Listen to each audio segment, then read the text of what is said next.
Hello, I am Jack Lowe from Skin Kitchen Tattoo in Des Moines, Iowa, and I'm answering questions on tattoo. Who knew?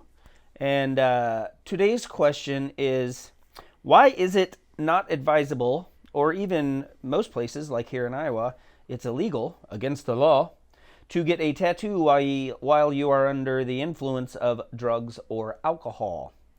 Well, there's actually a couple reasons.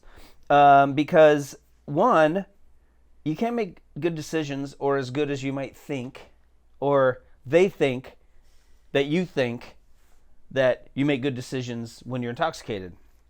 We all know we don't, mostly. But yeah, that's why it's there. It's just to kind of save you from yourself, so you didn't get loosened up, think it was a good idea, come in and the whole Tale from the sea. Oh no, what did I do? What's mine say? What's yours say? Okay.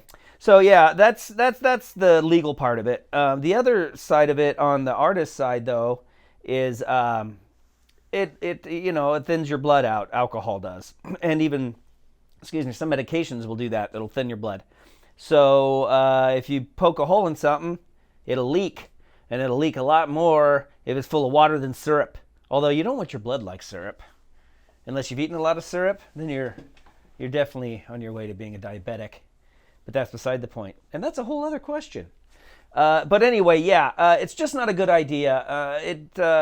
You can, now someone could say, well, I had a consult and I was sober and I planned this and da-da-da, this is a deal. So what if I, get buzzed up before I go in? Well, like I said, it's going to thin your blood out, and what's going to happen is the artist is going to have to poke more holes than they would in the first place to try to get the same amount of work. And not only are you causing more damage to the skin, but you're risking longer heal time and overworking the skin or ink rejection at that point. So you're really not doing yourself any favors at all by getting a little lubed up before you come in. Now, is one beer gonna make you under the influence?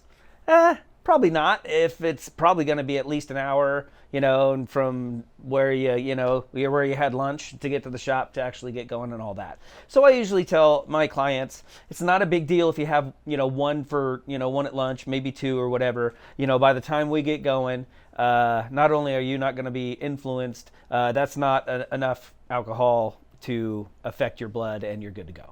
So yeah, I hope that helped. If it didn't, let us know and we'll come back at it. Like what will we come back at it as? We'll come back at it like Encyclopedia Brown. Like Encyclopedia Brown. So anyway, I hope you enjoyed this little clip. I hope it didn't, I picture you sitting in your car waiting to go into Best Buy. Does anybody go to Best Buy anymore? Anyway, let us know. All right, we'll see you on the next one, guys. Take care of each other.